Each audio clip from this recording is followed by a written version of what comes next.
c'est donc un partage d'expérience. L'idée, c'est de transmettre la façon dont vous avez, chacun dans votre entreprise, dans des contextes très différents, secteur public, secteur privé, du retail, du service, entreprise cette transformation numérique, ou en tout cas initier cette transformation numérique. Jérôme Friteau, alors la CNAV, c'est aussi une structure importante, avec beaucoup de salariés, j'imagine. Oui. Comment les choses se présentent-elles ?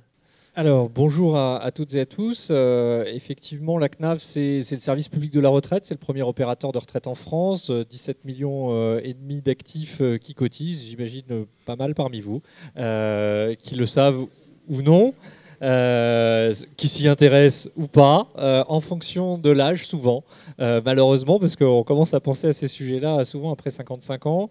Et puis 13 millions à peu près de retraités.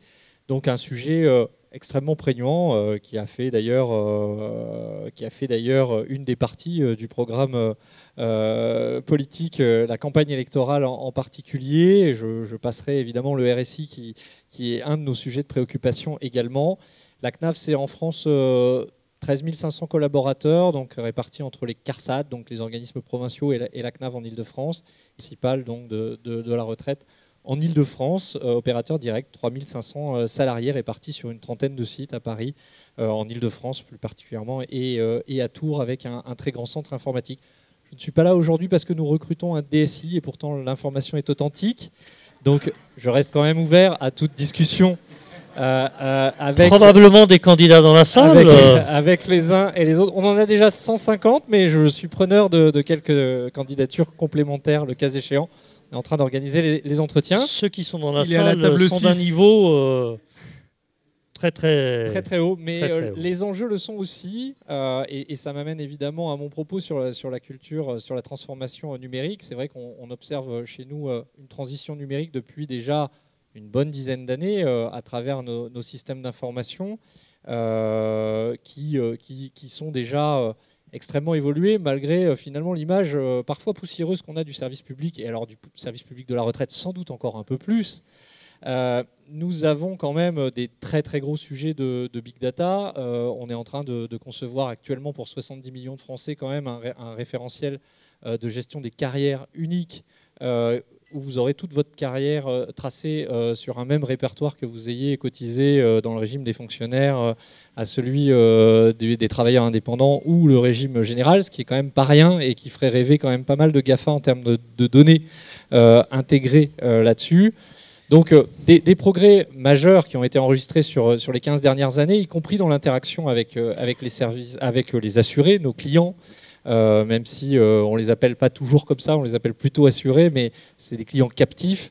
On a beaucoup progressé à travers, je dirais, l'interaction services en ligne, les services qu'on propose aujourd'hui sur notre site l'assurance-retraite.fr ont considérablement évolué.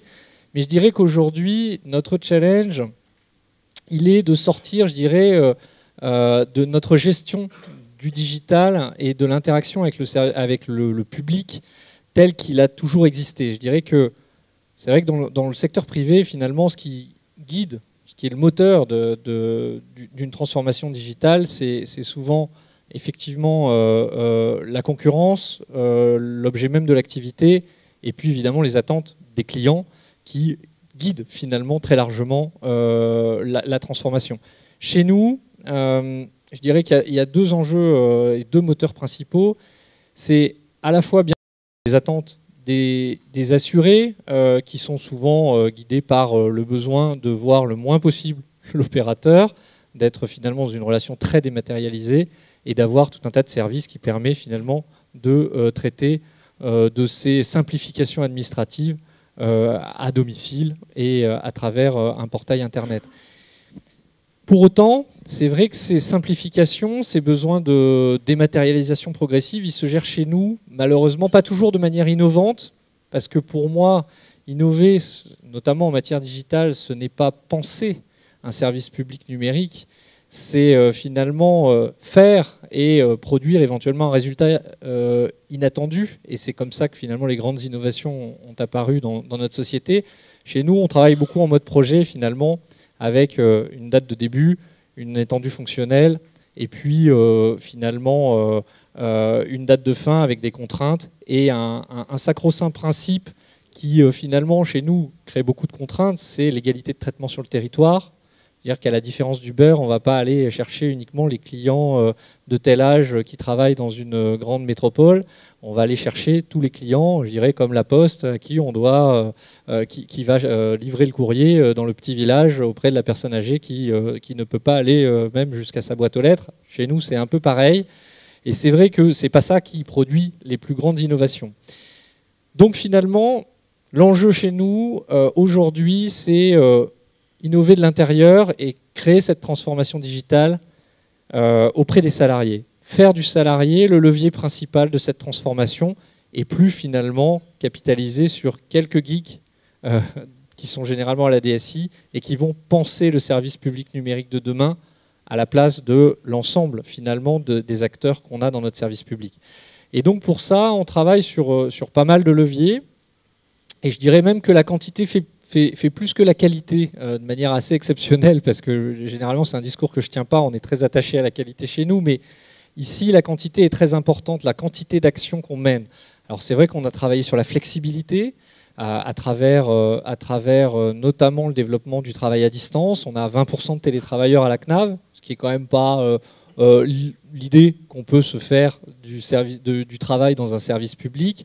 20% de travailleurs à distance qui du coup évidemment nécessite finalement une appropriation des outils de travail à distance, quels qu'ils soient finalement sur leur cœur de métier, sur la communication, sur la participation à une communauté de travail à distance, etc. On va travailler aussi bien évidemment sur l'aplatissement des organisations, parce que finalement la transformation digitale, au-delà des outils, au-delà évidemment de l'utilisation de ces outils et du travail en dématérialisé, c'est avant tout un changement d'état d'esprit, c'est des raccourcissements de circuits, et les outils le permettent évidemment. Et pour faire ces raccourcissements de circuits dans des organisations un peu historiques comme les nôtres, la CNAV vient de fêter ses 50 ans, pour autant il n'y a pas que des vieux à la CNAV pour traiter la situation des retraités, bien sûr. Mais pour autant, c'est vrai qu'on a besoin de dynamiser un peu nos organisations, d'aplatir les organigrammes. On se sert pour ça évidemment des outils, notamment d'un réseau social d'entreprise par exemple, qu'on a déployé il y a 2 ans et qui concerne 10 000 collaborateurs qui aujourd'hui font que ce système fonctionne, qui nous permet de créer des communautés de travail à distance sur toute la France, qui nous permettent, je dirais, de travailler en mode projet sur des circuits plus courts, des interactions plus courtes.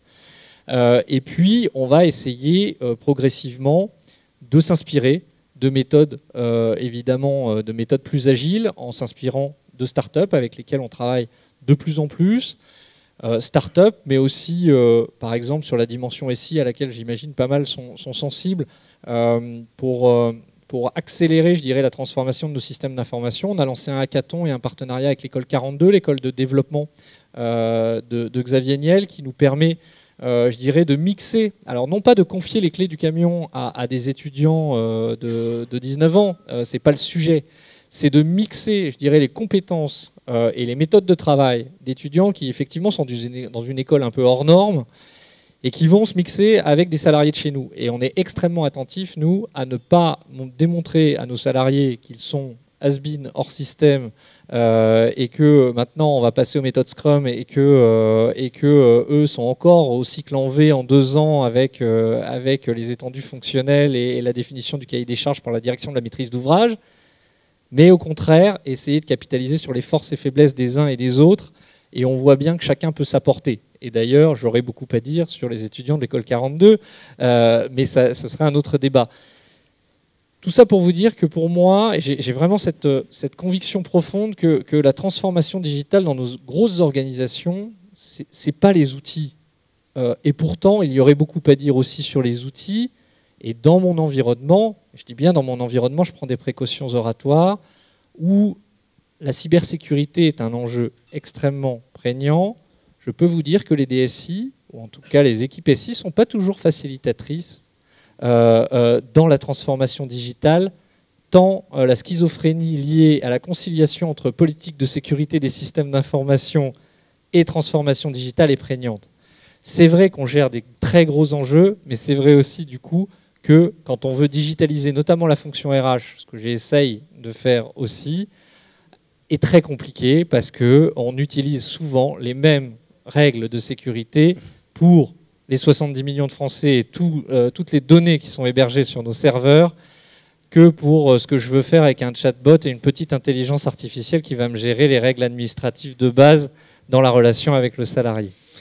Merci Jérôme. Donc on a bien entendu le message. Les DSI, pas toujours facilitateurs, mais comme vous en changez de DSI, comme vous en changez, et vous avez là une opportunité pour un moment donné. C'est pas une critique envers celui qui... Non, on l'avait bien compris comme ça. Et probablement qu'effectivement, ce réflexe sécuritaire est parfois présent, probablement, parfois à raison, peut-être parfois par excès. Merci à tous. Je ne doute pas que les interventions vont susciter des réactions de chacun d'entre vous. Amorcer toutes ces réactions à table. Nous nous retrouvons tout à l'heure pour partager les questions avec vous.